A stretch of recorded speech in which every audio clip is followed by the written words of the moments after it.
एक है भौतिक जगत, एक है आध्यात्मिक जगत। दो जगत है। अब किस जगत की बात करते हैं? अगर भौतिक जगत की, तो ये मिट्टी का शरीर किसके बेटे हैं? मैं, मेरे पापा का नाम फलाना, मेरे गुरु का नाम ये, मेरा वो। मैं कहाँ रहता हूँ? बोले मैं जम्मू कश्मीर रहता हूँ। कहाँ रहता हूँ? मैं राधा कुंड रहता हूँ, मैं वहां रहता हूँ, बद्रीनाथ रहता हूँ, वहां रहता हूँ। ये मैं शरीर। कौन मैं? पृथ्वी, जल, वायु, आकाश, अग्नि। ये पंच तत्व, जिसको शरीर जब अंदर से आत्मा, परमात्मा का स्वरूप बाहर चला जाता है तो ये डेथ हो जाती है, जिसको बोलते हैं मर गया, मुर्दा हो गया। अब इसे जला दिया जाता है अपने अपने धर्म, अपने अपने मजहब के अनुसार। कोई दफनाता है, कोई जला देता है, कोई कुछ करता है। ठीक है, उसके अनुसार अगर देखा जाए, अब आइडेंटिफिकेशन हमारी समाप्त हो गई। ये सारी चीजें अब कुल मिला के फोटो पे घुस गई। अब फोटो टंग जाएगा, ये थे मेरे पापा, अब ये थे पापा। फोटो था क्या उसका पापा? जो जाने फोटो तो पापा कब बन गया भाई? फोटो तो पापा था नहीं, लेकिन लोग क्या बोलते हैं, ये था मेरा पापा। झूठ, बिल्कुल झूठ। फोटो पापा नहीं था। फोटो के अंदर शक्ल जो है वो एक दर्शाई जा रही है, ये थी जी। और क्या कहाँ गए पता नहीं। और लोगों को क्या बोलते क्या है, इनका स्वर्गवास हो गया जी। अच्छा, स्वर्गवास ऐसे इतने आसानी से हो जाता है क्या? अच्छे काम करने पड़ते हैं, पुण्य काम करने पड़ते हैं, पता नहीं कितने सद्भाव अंदर से लाने पड़ते हैं। भक्ति की भावना, सद्भाव, परोपकार के भाव, कुछ ऐसे सत्कर्म करने पड़ते हैं, कुछ भजन करना, तब जाके स्वर्गवास होगा। जिसका देखो उसका सब लोगों ने बनाया हुआ है, बाबू जी का स्वर्गवास हो गया जी। अच्छा, ऐसे ही हो गया स्वर्गवास? मजाक है क्या? भजन किया नहीं, पाठ किया नहीं, जप तप तपस्या साधन व्रत कुछ नियम किया नहीं, स्वर्गवास हो गया जी। ऐसे नहीं होता स्वर्गवास। स्वर्गवास के लिए हमें कर्म करने पड़ते हैं, जिनको सत्कर्म कहा गया। सद्भाव अंदर हृदय में आने चाहिए, सद्विचार आने चाहिए, सत्कर्म होने चाहिए, तब जाके हमारा स्वर्गवास होगा। ऐसे नहीं हो सकता, ऐसे नहीं हो सकता।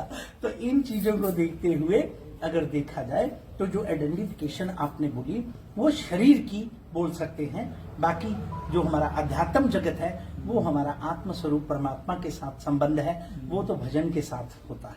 भजन करो, खूब भजन करो, खूब भजन करो, जितना हो सके अंतर आत्मा से उस परमात्मा के लिए समर्पित रहो, शरणागति रहो, प्यार करो, जैसे भी हो, और उसको रिझाने की कोशिश करें और नाम जाप करें जितना हो सके। सुमिरन।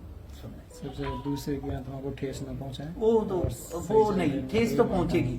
कर्म कर रहे हो, किसी न किसी की आत्मा को ठेस पहुंचेगी, तो पहुंचती रहे, और किसी न किसी आत्मा को खुश होता है। अब देखिए ना, कई प्रकार की दुनिया है। अपने अपने परिवार को अगर आप लेते हैं तो बहुत सारी बातें ऐसी हैं, तो आप अपने काम अपने परिवार के लिए, अपने भले के लिए करते हैं। किसी दूसरे के लिए आप जो है बहुत अच्छे हैं, तो किसी तीसरे के लिए आप बहुत बुरे भी हैं। लेकिन आप देखिए गुंडा बदमाश, जो मोहल्ले में सबको अच्छा नहीं लगता, तो घर की माँ को पूछोगे तो वो कहेगी मेरे बेटे जैसा कोई बेटा ही नहीं। ये बहुत सारी बातें, इन पे कोई ये प्रश्न नहीं है, ये इन पे जाना नहीं है। बस इस पे ये है, कुल मिलाकर के जो सार है वो ये है कि आप परमात्मा के इस जगत में आए हैं। भजन करो जितना हो सके, जाप करो, पाठ करो, सत्कर्म करो, जितना हो सके परोपकार की भावना रखो, जितना हो सके दूसरों के कल्याण के लिए ऐसे भाव रखो, आप दूसरे को सहयोग करो, ये करो। बाकी इन चीजों पे जाओ मत, टाइम बर्बाद हो जाएगा। भजन करो बस।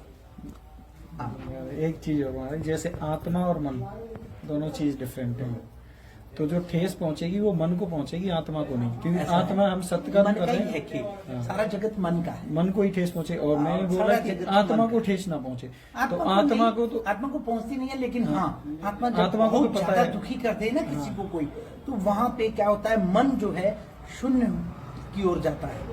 मन शांत होकर के वो ऐसी चीज है कि मन से फिर सीधा आत्मा पे जाती है, मन से आत्मा पे जाती है, आत्मा पे ले लेता है व्यक्ति। कभी कभी वो कब लेता है, अब बता देता हूं। ये सत्य स्वरूप है, आत्मा सत्य स्वरूप है। मन जो है जगत के अनुसार चलता है, झूठ सच में ओतप्रोत है। आत्मा सत्य स्वरूप है, और जब कभी धोखा हो जाए आदमी के साथ, जैसे किसी की जमीन हड़प कर ली, किसी ने पैसा बहुत ज्यादा हड़प कर लिया, उसका कुछ नहीं दे रहा है, खाने को भी लाले पड़ रहे हैं और बहुत परेशान है, और अब वो रोता है मेरा बेड़ा गर्क हो गया इस आदमी ने जब करके वो उस आदमी को इंडिकेट करता है, ऐसा कुछ बोल के उस आदमी के लिए रोएगा और छाती पीटेगा, तो वो कह सकते हैं कि आत्मा दुखी हो रही है। वो आत्मा दुखी हो रही है कि इस आत्मा को इसलिए कष्ट हो रहा है कि ये उस व्यक्ति की वजह से, वो व्यक्ति धोखेबाज है, वो व्यक्ति ने कुछ नहीं दिया, इनको हड़प कर लिया। जैसे कल एक सज्जन आया और कह रहा है, और शाम को जो मैंने बताया, तो वो कह रहा है कि एक यही है अपने अच्छी फैमिली के लोग हैं जो उनको उससे धन वगैरह कुछ लिया जा जो भी था, तो उसने कहा था मंदिर में खड़े होके कि मैं तुम्हें ये चीज लौटा दूंगा, तुम्हारी चिंता नहीं करो, मैंने ली है, मैं दे दूंगा। तो उसी मंदिर में खड़े होकर के उस व्यक्ति ने कहा मैं नहीं दे रहा, जा तू जो मर्जी कर ले। तो व्यक्ति अब वो इतना डिस्टर्ब हो रहा है, वो दुखी हो रहा है, तो अब वो क्या कर रहा है, मन की जो स्थिति है उससे परे की ओर उस चीज को वो ट्रांसफर कर रहा है, वो आत्मा की ओर। वो अब दुखी इतना ज्यादा हो रहा है क्योंकि वो सत्य है, जो सत्य, आत्मा सत्य स्वरूप है, और वो जो कह रहा है वो बिल्कुल सत्य है कि उसके साथ गलत हुआ है, वहां उसका कोई स्वार्थ नहीं है, वो गलत हुआ है, उस आत्मा पे अब जो है चोट पहुंचने वाली है। तो अब उससे क्या होगा, वो अगर रोया और पीटा, आंसू आए, जब वो दुखी हुआ उस लेवल पे जाकर के कि आत्मा को टच करेगा, तो उस व्यक्ति का सर्वनाश हो गया। तो महाराज इसमें भी उसके मन ने उसकी आत्मा को ठेस पहुंचाई है, उसकी आत्मा ने नहीं पहुंचाई। उसकी आत्मा अभी भी गवाही दे रही होगी कि हाँ मैंने इस व्यक्ति से पैसा लिया है और मुझे देना चाहिए। मन नहीं मान रहा है उसका, तो मन ही तो आत्मा को ठेस पहुंचा रहा है। अब जो भी हो, इसको तो हो गया ना, इसको तो कर गया ना, तो मतलब आत्मा वो मन कहो या जो भी कहो, एक ने अपने मन से व्यक्ति को क्योंकि कैसे करके एक क्राइम कर दिया, बंदा मार दिया, बाद में वो कह रहा है कि मैं बहुत गलत किया, तो क्या वो व्यक्ति जीवित हो जाएगा? नहीं। क्या उसके परिवार के लोग संतुष्ट हो जाएंगे इससे? नहीं। वो क्या चाहेंगे कि इसे सजा मिले, बस। अब उनकी तसल्ली तो उसी में है कि इसे सजा मिले। अगर वो सजा नहीं मिलती है, अब देखिए ये बात बहुत अच्छी है, अगर उसे सजा नहीं मिलती है तो अब वो दुखी होते हैं, अंदर मन के द्वारा सीधा आत्मा पे जाते हैं, उनकी आत्मा कुचोड़ी गई, उनकी आत्मा दुखी हो रही है। अब इस व्यक्ति का बेड़ा गर्क होने वाला है जिसने क्राइम किया। हाँ, क्योंकि वो आत्मा से रोएगा। आत्मा से जो व्यक्ति रो देता है, हालांकि इसीलिए भगवान भी और शास्त्र भी, संत भी ये कहते हैं कि अगर तुम आपस में निपटा दो तो ठीक है, गाली गलौज हो गया, मारपीट हो गई। और साधु संत को आपने सुना होगा, देखा भी होगा कि कई बार कोई दुखी करता है, मारता है अगर, तो संत चुप बैठा है, सहन कर रहा है। वो जो सहन कर रहा है वो गलत हो रहा है, सहन नहीं करना चाहिए, थोड़ा सा बोल दो उसको, वो बच जाएगा। और अगर आपने नहीं कुछ बोला तो अब आपकी तरफ से वो खड़ा है ना धनुषधारी, अब समस्या तो यहाँ उसको होने वाली है जो दुखी कर रहा है। अब उसके बाण जो निकलेंगे कौन सहन करेगा? कोई धनुषधारी के बाण कौन सहन करेगा? क्योंकि वो धनुषधारी का भक्त प्रेमी चुप बैठा हुआ है, मार खाए जा रहा है, सुने जा रहा है, चुप बैठा हुआ है। अब उसका फैसला तो वही करेगा ना, तो उसका फैसला तो बड़ा जबरदस्त है। लाठी है, आवाज नहीं आती है, निशान दिखते हैं, बड़े बड़े निशान दिखते हैं, छाप छोड़ जाती है वो लाठी। तो इनसे बचने के लिए शास्त्र कहता है इनसे बचो। ये हैं कुछ इस प्रकार के कर्म, जो पाप कर्म या कुछ गलतियां ये हैं, इनसे बचो। इस तरह से कई कर्म हैं, इनसे बचो, कोशिश करो। ऐसा किसी के साथ बेईमानी नहीं करनी, ऐसे किसी के साथ जो है कोई लूट खसूट या कुछ नहीं करनी जो हमें बाद में तकलीफ। कभी कभी क्या होता है, आदमी अपना तुरंत का अभी का फायदा बोलते हैं जिसको, वो अभी का फायदा देखता है, दूर का नुकसान नहीं देखता। वो बहुत खराब है। आपने एक और चीज नोट की होगी कभी जीवन में, की है, मैं मान सकता हूं आपने की है। कैसे? जैसे हम लोग मकान बनाते हैं कभी कभी अनऑथराइज जगह पे, लीगल नहीं, अनऑथराइज। और जैसे कैसे करके तो क्या होता है कि जैसे नगर पालिका कह लो या ये भवन वाले बनाने वाले जिसे जहां परमिशन नहीं ली वहां बनाते हैं, दीवारें खड़ी कर दो, चुप रहते हैं, कोई आ जाए थोड़े से 4 पैसे दे देते हैं या कुछ कर करा करके, फिर जब हम लेंटर डाल देते हैं तो खिड़कियां या कांच या कुछ ऐसे लगाने लगते हैं, जब तब आते हैं तोड़ने के लिए, बिल्कुल तब आते हैं तोड़ने के लिए।